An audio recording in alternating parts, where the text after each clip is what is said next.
మొదటిసారి నన్ను జైల్లో ఎన్ని రోజులు పెట్టినరో వాళ్ళకి తెలుసు. నా బిడ్డ లగ్గం ఉంటే కూడా లగ్గానికి ఇంటరిం బెయిల్ 2 గంటలు పోయి లగ్గం చూడడానికి కూడా అభ్యంతరం పెట్టి ఢిల్లీ నుంచి న్యాయవాదులను తీసుకొచ్చి ఇక్కడ వాదించి ఆయన బిడ్డ లగ్గపత్రిక రాసుకోవడానికి కూడా వెళ్ళడానికి వీల్లేదు అని చెప్పి కోర్టులో వాదించిన వాదనలు అక్కడ ఉన్నాయి అధ్యక్ష.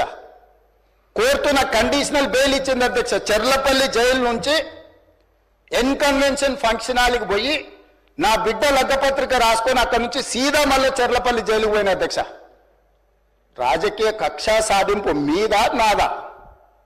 నా బిడ్డ లగ్గానికే పోకుంటే నన్ను అడ్డుకున్నా ఎవరికైనా అధ్యక్ష, మన పిల్లల కంటే మనకేముంటుంది అధ్యక్ష ఈ భూమి మీద?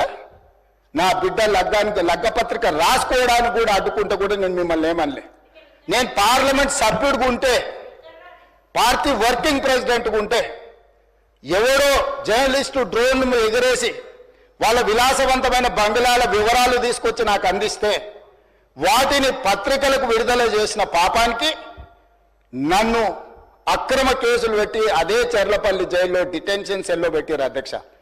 16 రోజులు నిద్రలేని రాత్రులు గడిపిన పార్లమెంట్ సభ్యుడిగా, పార్టీ వర్కింగ్ ప్రెసిడెంట్గా అయినా నేను కక్ష చూపించలేదు అధ్యక్ష. నిజంగానే నేను కక్ష చూపించదలుచుకుంటే మీ కుటుంబంలో ఒక్కరు కూడా బయట ఉండరు అధ్యక్ష.